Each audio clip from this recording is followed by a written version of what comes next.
자, 다 같이 인사 한번 하겠습니다. 안녕. 네, 안녕하세요. 미래에셋대우 의료기기 애널리스트인 김충현입니다. 다 같이 다시 한번 인사 한번 해볼까요? 안녕. 네, 저희는 지금 방금 오늘 영상의 주제를 몸으로 좀 표현해 봤고요. 좀 오늘 이 시간은 좀 각 잡고 이렇게 분석하는 게 아니라 좀 재미있게 미래 성장 산업에 대한 이야기들을 들려드리려고 합니다. 그래서 오늘은 특별히 저희 리서치 센터에서 주식을 제일 잘한다고 하시는 세 분의 위원님들을 모셨고요. 각자 소개시켜 드리도록 하겠습니다. 네, 안녕하세요. IT 섹터 차유미 연구원입니다. 안녕하세요. 인터넷 게임 섹터 임희석 연구원입니다. 안녕하세요. 산업재를 담당하고 있는 이재광입니다. 그러면 이제 먼저 오늘 말씀드릴 내용에 대해서 먼저 그림으로 말씀을 드릴게요. 한번 화면을 아마 나가고 있을 것 같은데요. 우주선도 보이는 것 같고요. 그리고 워렌 버핏이죠. 그리고 마지막은 BTS가 살짝 보이는 것 같습니다. 그림만 봐도 사실 조금 많이 기대가 되는 내용들일 텐데요. 먼저 이 우주선은 누가 준비하신 거죠? 네, 접니다. 저는 오늘 단돈 300만 원으로 우주여행을 꿈꿀 수 있는 기회를 드리려고 합니다. 300만 원이라. 제가 사실 한 16년 전쯤에 유럽 여행을 간 적이 있었는데 그때 한 300만 원 정도로 다 했었던 것 같아요. 굉장히 좀 의미 있는 얘기가 될 것 같고요. 그럼 다음 워렌 버핏은 또 누가 준비하신 걸까요? 네, 바로 접니다. 이제 여러분 워렌 버핏은 다들 아실 겁니다. 이분 테크주나 공모주 투자 안 하는 걸로 유명하신 분인데요. 이분이 투자한 이분의 마음을 돌린 기업 제가 오늘 소개해드리도록 하겠습니다. 네, 이것도 좀 재밌는 얘기가 될 것 같고요. 자, 그럼 다음 그림을 좀 보면 BTS가 보이는 것 같은데요. 근데 BTS는 저희 조금 식상한 내용이 될 것 같은데 혹시 이건 누가 준비하신 걸까요? 네, 바로 접니다. BTS의 식상이라니 요즘 큰일 나실 소리 하시네요. 의아하실 수 있겠지만 제가 오늘 준비한 내용은 엔터테인먼트가 아닌 게임 산업입니다. 앞으로 게임은 메타버스화가 진행이 되면서 다른 산업과의 결합이 일어날 예정인데요. 게임 산업의 확장, 오늘은 그 이야기를 준비해 보았습니다. 일단 시작하기 전에 저 BTS 되게 좋아한다는 얘기 먼저 오해하지 마시라는 얘기 좀 드리고 싶고요. 네, 세 가지 얘기 정말 재밌을 것 같습니다. 그래서 이제 본격적으로 자세한 얘기들을 나눠볼 텐데요. 먼저 어떤 분부터 말씀해 주실까요? 네, 저부터 하겠습니다. 10년 전에 테슬라가 상장됐을 때 30만 원 정도를 투자하셨으면 지금 그걸로 모델 3를 살 수 있었을 겁니다. 비슷한 논리로 지금 300만 원 정도를 투자하시면 10년 뒤에 우주여행 자금으로 쓸 수 있는 그런 이야기를 해드리려고 합니다. 말이 되는 것 같습니다. 그러면 혹시 기업 이름이 뭔가요? 상장은 되어 있는 기업인가요? 네, 상장돼 있고요. 기업 이름은 버진 갤럭틱입니다. 작년 10월에 상장이 돼 있고요. 티커만 보셔도 어떤 회사인지 알 수 있습니다. 티커가 SPCE, 스페이스란 뜻이고요. 우주 사업을 하는 그런 회사다라고 말씀드릴 수 있습니다. 근데 정확하게 우주여행이라는 게 어떤 의미인가요? 혹시 달을 가거나 화성을 가거나 그런 의미일까요? 아직 그 정도까지는 아니고요. 일단은 준궤도 우주여행이라고 부를 수 있습니다. 준궤도라고 하면은 이 고도 100km를 의미하는데요. 지구의 대기권과 우주와의 경계선이다라고 보시면 됩니다. 이 정도 높이까지 올라가서 90분 동안 우주와 지구의 만곡을 감상할 수가 있고요. 또 무중력을 경험할 수 있습니다. 그래서 물도 둥둥 떠다니고 제 몸도 둥둥 떠다니는 그런 경험을 할 수 있는 거죠. 우리가 영화에서 보던 그런 걸 얘기하시는 것 같은데요. 근데 좀 먼 미래의 얘기가 아닐까요? 이게 좀 가까운 시일 내에 가능할까요? 가능합니다. 사실 올해 6월에 상업 비행이 예정돼 있었고요. 근데 이제 코로나로 인해서 지금 연기된 상태인데 레오나르도 디카프리오, 브래드 피트 같은 분들이 예약한 걸로 유명합니다. 지금 현재 회사의 목표는 내년 상반기에 상업 비행을 하려고 목표로 하고 있습니다. 그러면 저희가 사실 가격도 되게 중요할 것 같은데 왠지 비용이 되게 비쌀 것 같아요. 어느 정도면 우리가 이 여행을 할 수 있을까요? 비쌉니다. 현재 비용은 25만 불, 하나로 하면은 약 3억 원 정도다라고 생각하시면 됩니다. 왠지 아까 사실 예약자명을 말씀해 주실 때 왠지 비쌀 것 같았어요. 그러면 그 정도 금액이면 시장성은 있을까요? 시장성이 굉장히 작을 것 같다는 생각도 좀 듭니다. 생각하시는 것보다 세상에 부자는 많고요. 이게 저희가 고액 순자산 보유자라고 부르는데 기준은 부동산을 제외한 금융자산이 100억 원 이상인 사람들을 고액 순자산 보유자로 분류를 합니다. 현재 글로벌리하게 약 200만 명 정도가 있는 걸로 추산이 되고요. 수는 계속 늘어나고 있어요. 그래서 2023년에는 약 240만 명 정도가 될 걸로 예상을 하고 있습니다. 제가 들으면서 좀 계산을 해봤는데, 그러면은 대략 우리가 한 200만 명이다 이렇게 계산을 하게 되면은 대략적인 시장 규모가 한 600조 정도 이렇게 생각을 하면 되겠네요. 단순 계산으로 하면 그렇고요. 좀 더 구체적으로 말씀드리면은 현재 이제 동사 웹사이트를 통해서 구매할 의사가 있다라고 표시하신 분들이 약 9,000명 정도가 된다고 하고요. 한 1,000불 정도의 보증금을 걸고 예약을 하신 분들은 1분기 말 기준으로 400명. 그리고 아예 25만 불을 다 지불하고 예약을 하신 분들이 900여 명 정도 된다고 합니다. 진짜 세상에 돈 많으신 분들이 정말 많은 것 같습니다. 근데 이런 식으로 뭐 많이 활용하시다 보면은 가격도 내려갈 수 있을 것 같고요. 저희 입장에서는 뭐 요즘 말로 게이득? 이렇게 볼 수도 있겠네요. 네, 맞습니다. 가장 최근에 이제 디즈니에서 새로 CEO가 오셨는데요. 언젠가는 디즈니랜드 가는 비용으로 우주여행을 할 수 있게 하겠다라는 뜻이 아닐까라고 저는 생각을 합니다. 그런 날이 왔으면 좋겠습니다. 그런데 여기서 좀 저희가 짚고 넘어가고 싶은 부분이 있는데, 제가 듣기로는 이제 앨런 머스크도 이 스페이스 X인가요? 좀 우주 비슷한 뭐 사업을 준비하는 걸로 제가 들은 것 같아요. 혹시 이런 경쟁적인 부분에 대한 말씀을 해주실 수 있을까요? 네, 맞습니다. 현재 민간 우주 업체라고 하면은 스페이스X, 블루오리진, 그리고 버진갤럭틱 이 3사가 제일 유명한데요. 실질적인 버진갤럭틱의 경쟁자라고 하면은 블루오리진이라고 할 수 있습니다. 왜냐하면 스페이스X는 아직 우주여행 사업을 준비하고 있지는 않고요. 제 생각에는 스타링크 사업 때문에 거기에 집중하고 있는 것 같습니다. 그런데 블루오리진은 중궤도 우주여행 사업을 준비 중이고요. 뉴 셰퍼드라고 합니다. 근데 방식이 조금 다른데요. 버진갤럭틱은 비행기를 이용해서 올라가는 수평 이륙이라고 하면은 블루오리진은 로켓을 이용해서 올라가는 수직 이륙 방식입니다. 아직 어떤 게 더 유리한지는 말씀드리기 어려운데 다만 규모를 확장하는 데 있어서는 버진갤럭틱의 방식이 좀 더 유리해 보입니다. 네, 일단 좀 경쟁이 격화되는 것까지 고려하는 거는 조금 기우인 것 같아요. 진입장벽이 좀 높아 보입니다. 네, 맞습니다. 이게 진입장벽이 매우 높은 산업이고요. 시장이 개화된다 하더라도 신규 업체가 치고 들어오기는 아마 힘들 겁니다. 그래서 현재 예상하고 있는 수익성도 매우 높은데요. 매출 총이익률 기준으로 약 65%를 기대하고 있습니다. 네, 우주여행에 대해서 잘 들어봤고요.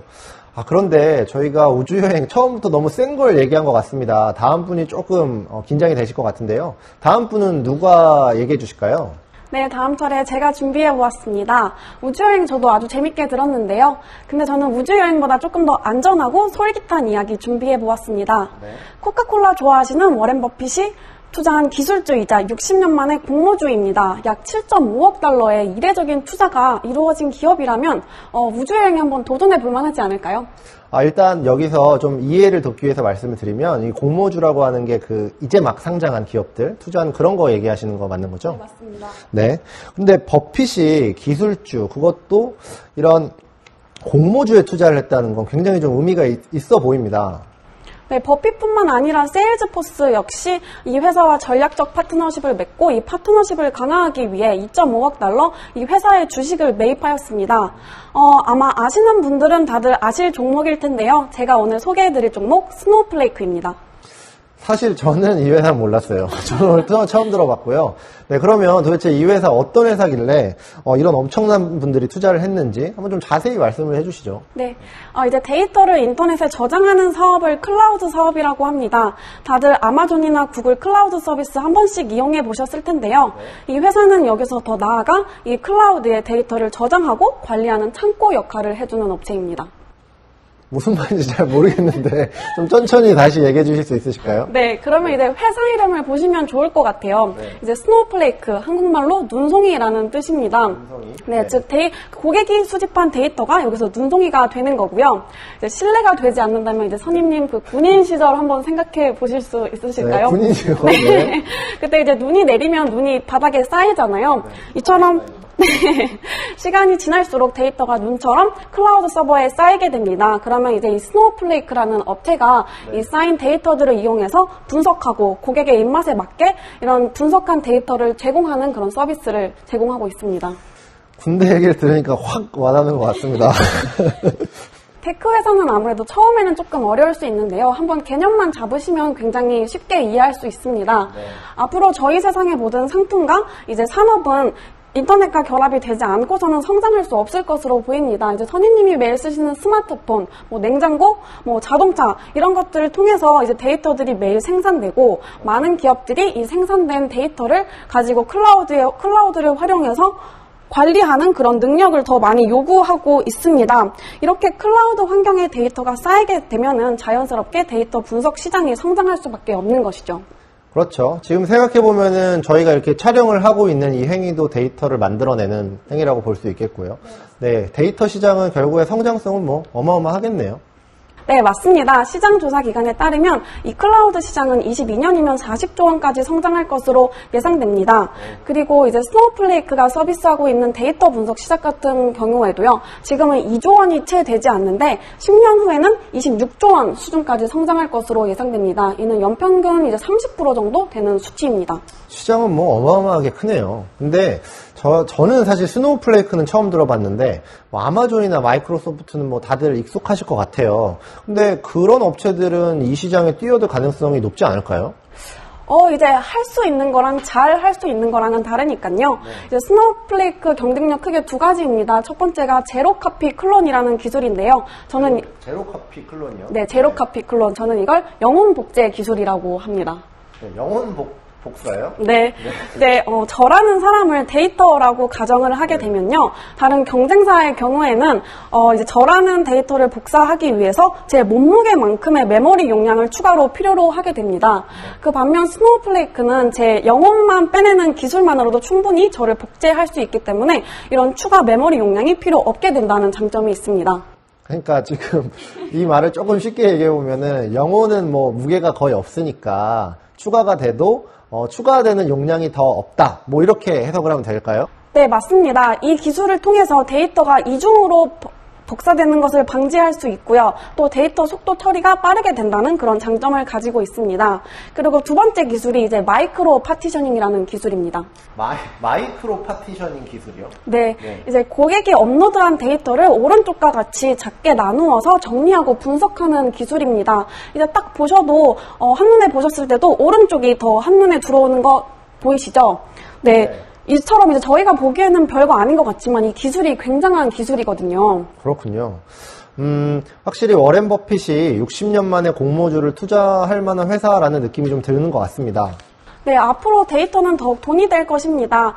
그런데 이런 데이터 분석이 약 30% 정도만 지금 클라우드 시장에서 이루어지고 있기 때문에 아직 산업 성장, 업사이드 충분하다고 생각하고요. 저는 이 성장하는 산업 속에서 스노우플레이크에 주목해서 관심을 가져주시면 좋을 것 같습니다.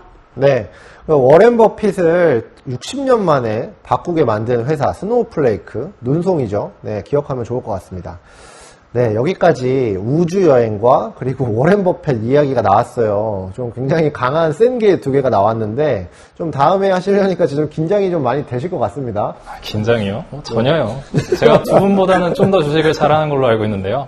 저는 오늘 게임의 미래에 대해서 말씀을 드리려고 해요. 그런데 그 미래는 여러분들이 생각하시는 것과는 조금 다른 모습일 겁니다. 앞서 왜 BTS를 제가 말씀드렸냐면 BTS 이번 안무배전 뮤비 신곡을 발표를 한 게 바로 유튜브가 아닌 게임이기 때문인데요. BTS뿐만 아니라 올해 수많은 글로벌 스타들이 게임 내에서 콘서트를 열기도 하였습니다. 이런 것을 게임의 메타버스화라고 이야기합니다. 메타버스요? 메타버스가 어떤 개념일까요? 네, 가상과 현실이 구분이 모호해진 사이버 세계라고 할 수 있는데요. 일종의 가상현실입니다. 그리고 오늘은 어린이 메타버스 게임에서 제일 앞서 있는 기업 로블록스를 소개해드리고자 합니다. 로블록스 이름 저는 처음 들어보는 회사 같은데요. 혹시 상장된 기업인가요? 아니요, 현재 상장 준비 중에 있는 기업입니다. 전 세계 어린이들에게 오픈월드가 된 게임 플랫폼을 제공하는 회사인데요.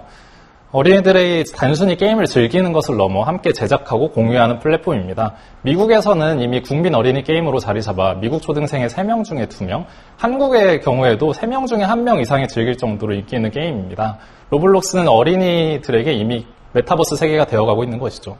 이제 메타버스가 어떤 개념인지 이제 조금 알 것 같아요. 근데 이 회사가 왜 하필이면 어린이 메타버스에 집중하는 걸까요? 네, 메타버스화가 가장 빠르고 강력하게 작용하게 될 연령층이 어린이라고 보기 때문인데요. 모든 사이버 세계와 마찬가지지만 메타버스라는 게임 세계도 결국 유저 간의 소통이 주가 되는 커뮤니티 사회입니다. 이런 세계를 구축하기 위해서는 결국 유저들의 접속 시간이 가장 중요한데 성인에 비해 어린이들이 가장 접속 시간을 많이 가질 수 있기 때문이죠. 제가 아까 설명해 주신 부분을 조금 인상적이었던 부분이 있는데요. 거기서 북미 지역이었나요?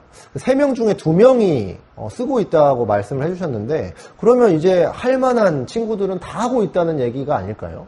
네, 로블록스의 월간 이용자 수가 연초 1억 명에서 증가해 현재 1.5억 명을 넘는 수준인데요. 이용자 수 규모로는 현재에서 2배나 3배 정도가 한계라고 봅니다. 근데 제가 주목하고 있는 점은 유저 1인당 사용 금액의 증가인데요. 메타버스화가 진행이 되게 되면 게임이라는 플랫폼 안으로 광고, 콘텐츠 산업 등이 이동하게 됩니다.